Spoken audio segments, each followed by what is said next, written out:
Dominus vobiscum.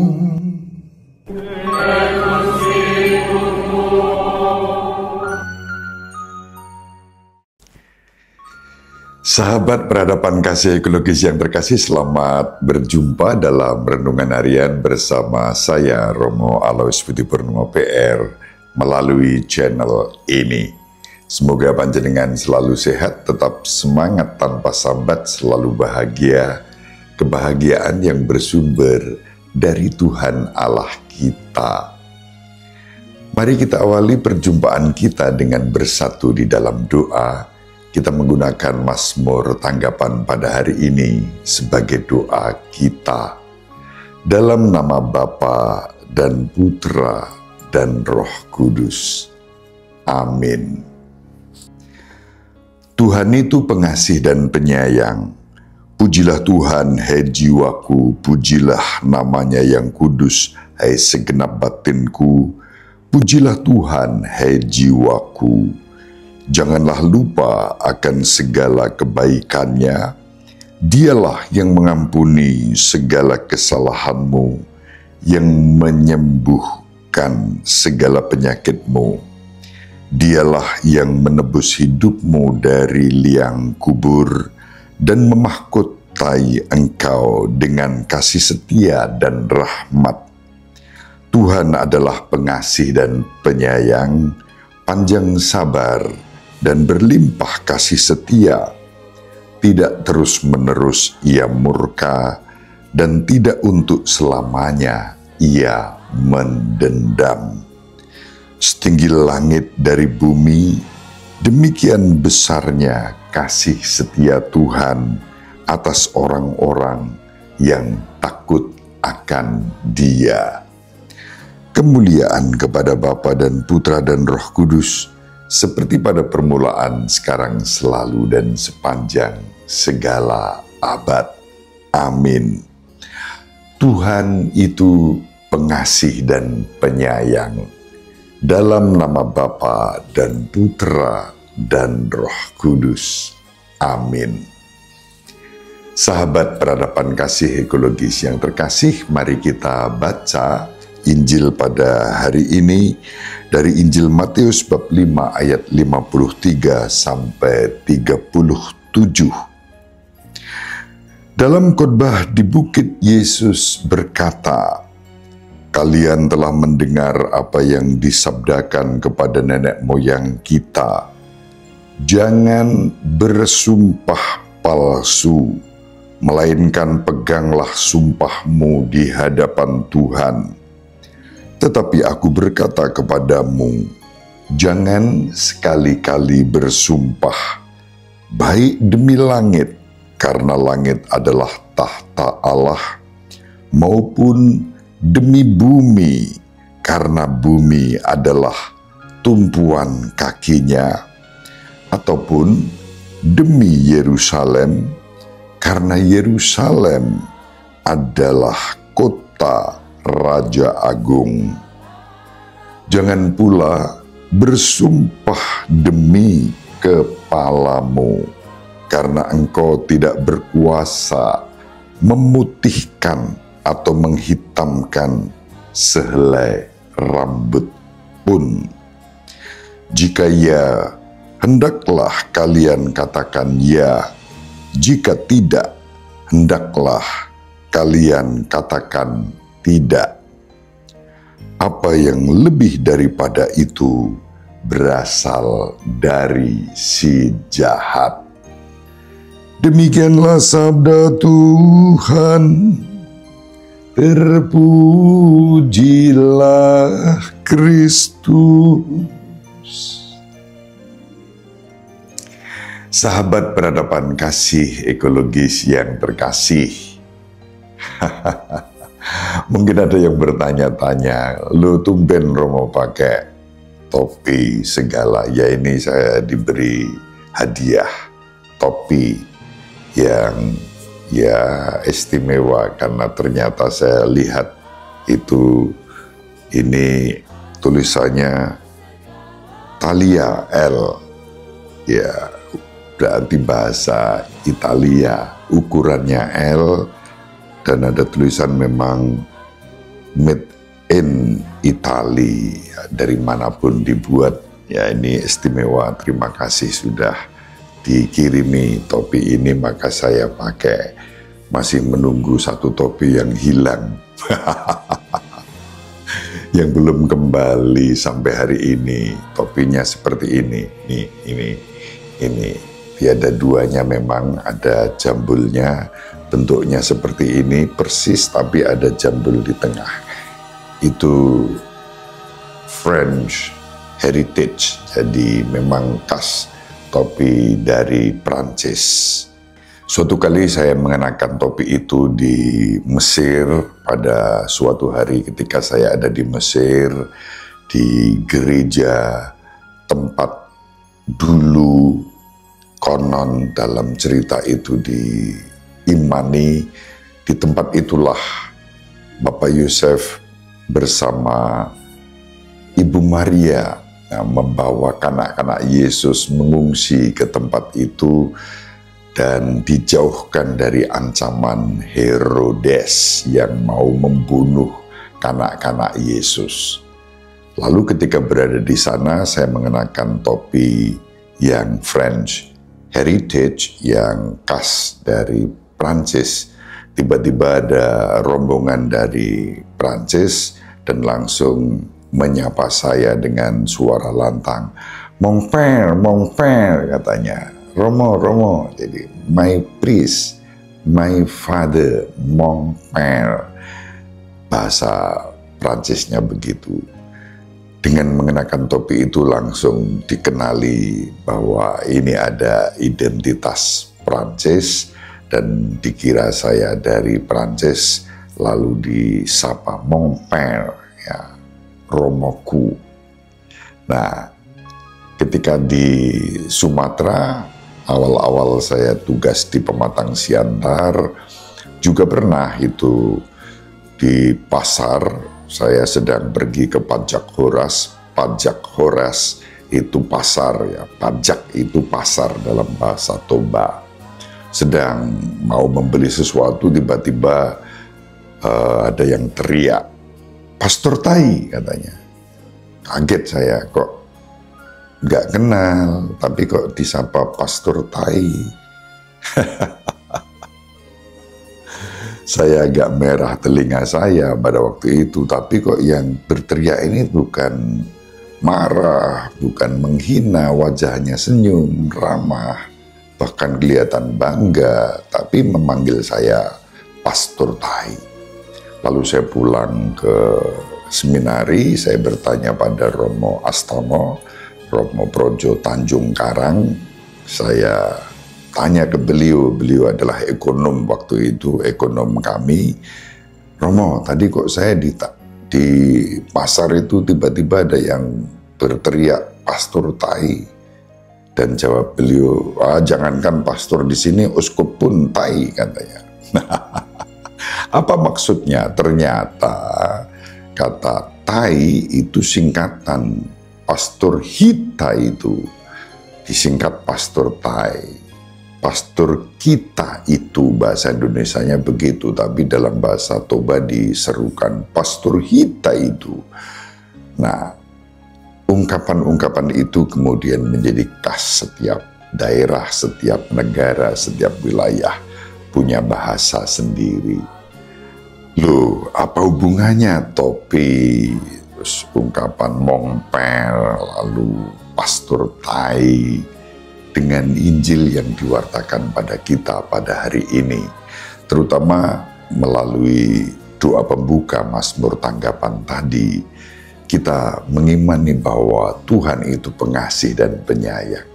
Dan karena itu kita diajak untuk menjadi pribadi yang dalam kejujuran, ketulusan, keikhlasan, spontanitas yang penuh dengan keramah tamahan, bukan suatu sikap yang dirancang dengan penuh kebohongan, kepalsuan, menyerang orang tertentu, atau komunitas tertentu, atau bahkan merusak lingkungan alam tertentu, tetapi penuh dengan kepalsuan, kebohongan.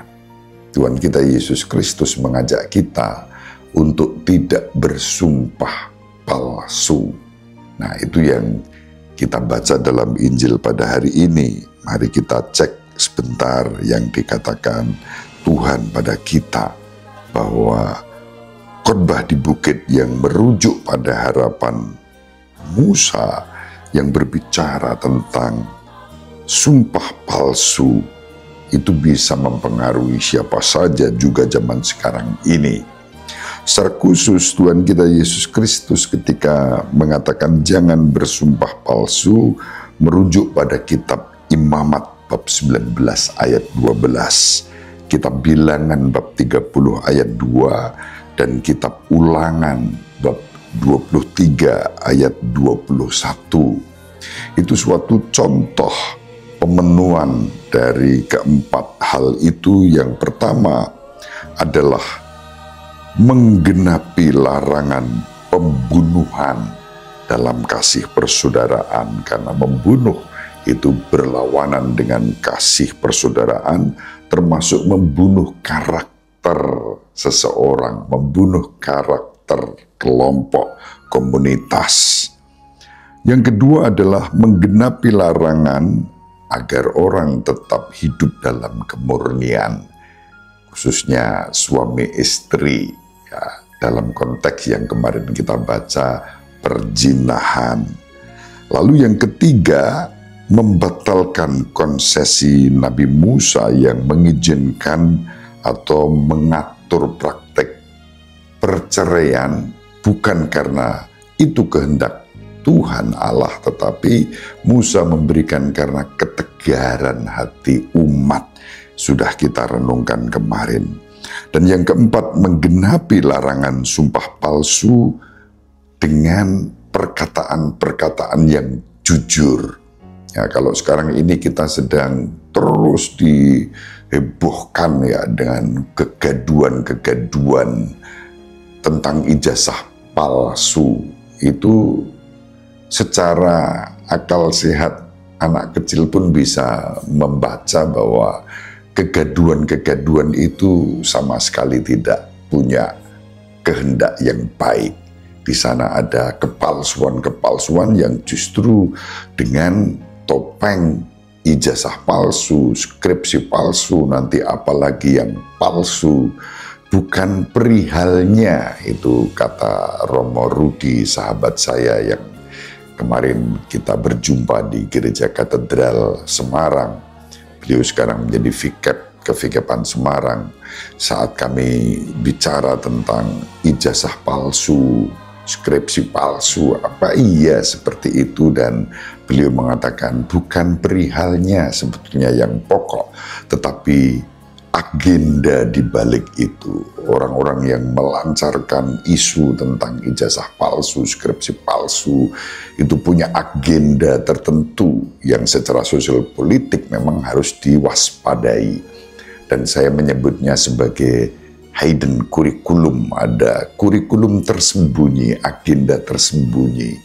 Dan demi menjaga keutuhan bangsa ini tentu kita harus memiliki hati nurani yang lebih jernih, tidak mudah larut dalam hal-hal yang seperti itu. Apalagi kalau sekelas institusi UGM saja memberikan klarifikasi yang jelas, masa sebesar UGM memberikan sumpah yang palsu, kesaksian palsu, bahwa ijazah yang dimiliki oleh saudara kita sebagai warga bangsa, saya menyebut saudara kita, tetapi sebagai presiden yang ke-7, kita harus menghormatinya sebagai pribadi. Dan ini tidak masuk akal. Sumpah palsu, kesaksian palsu masih bisa mengganggu kehidupan kita. Dan Injil hari ini menjadi relevan untuk kita. Maka kita diajak untuk menjaga kehidupan, ketulusan, kemurnian, kejujuran. Maka jangan sampai lalu orang hanya saling membunuh karakter, memecah belah. persaudaraan di antara kita.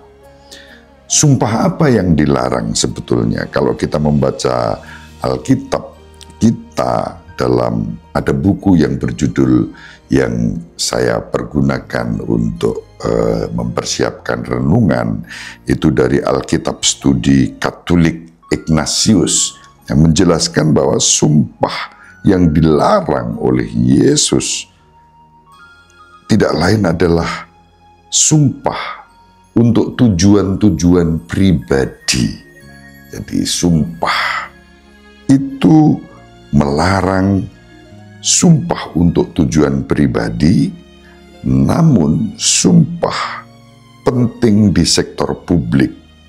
Misalnya untuk kebaikan masyarakat, hakim, dokter, tentara, politisi, dan profesional lainnya bersumpah untuk pelayanan publik, dan karena itu tidak boleh bermuat kepalsuan.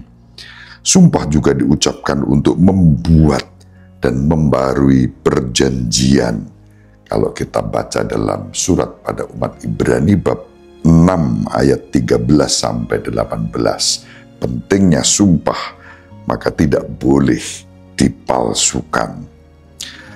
Dalam setiap konteks, nama suci Tuhan dipanggil untuk mendatangkan bantuan ilahi, dan itu berarti berkat bagi orang yang jujur, dan hukuman ilahi lawan dari berkat adalah kutuk, hukuman bagi mereka yang melanggar sumpah mereka.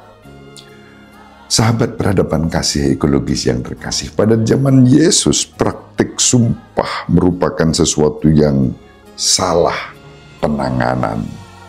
Orang akan bersumpah secara pribadi untuk keuntungan-keuntungan pribadi, dengan menyerukan sesuatu selain nama Tuhan, surga, bumi, Yerusalem, tadi disebut itu pada bab 34 sampai ayat 45 kita membaca lebih detail. Sumpah dianggap enteng atau bahkan diabaikan. Injil Matius bab 23 ayat 16 sampai 22. Yesus Kristus mencela sikap ini, dan Tuhan mengajarkan bahwa kejujuran dan integritas harus mengatur kehidupan pribadi kita, baru kemudian integritas pribadi itu berbuah bagi layanan-layanan publik. Sahabat peradaban kasih ekologis yang terkasih, perdebatan moral terkini tentang kebohongan itu juga menjadi perhatian gereja. Kita baca dalam Katekismus Gereja Katolik nomor 2483, definisi kebohongan diberikan sebagai berikut. Berbohong berarti berbicara atau bertindak melawan kebenaran untuk menyesatkan seseorang yang berhak mengetahui kebenaran. Nah, disinilah motif-motif menyesatkan orang yang berhak atas kebenaran. Itulah kebohongan, itulah kepalsuan. Dan itu yang saat ini sedang menguasai negeri kita. Mari kita tetap selalu berdoa, mohon berkat agar bangsa ini dikuasai kebenaran sejati, bukan kebenaran yang ada dalam era post-truth. Kebenaran berarti yang viral, sesuatu yang didukung di medsos. Tentu ini tidak bertanggung jawab. Medsos yang macam apa? Medsos yang menyebarkan kebencian, dendam, kemarahan-kemarahan yang memecah belah, tentu tidak bisa menjadi pegangan kita.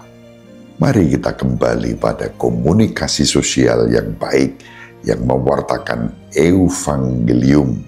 Meskipun biasanya pewartaan-pewartaan tentang kebenaran seperti ini tidak banyak ditonton, tetapi tidak boleh menyerah.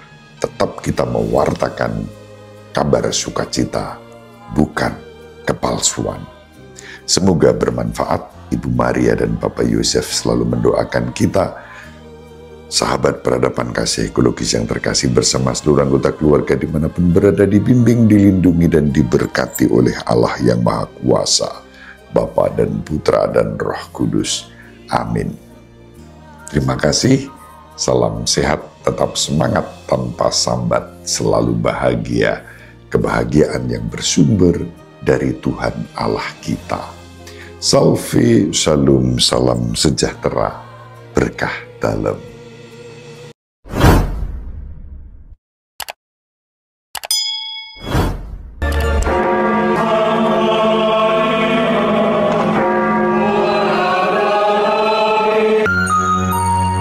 Sahabat peradaban kasih yang terkasih, sampai jumpa pada episode berikutnya. Terima kasih atas kebersamaan kita. Salam peradaban kasih ekologis, berkah dalam.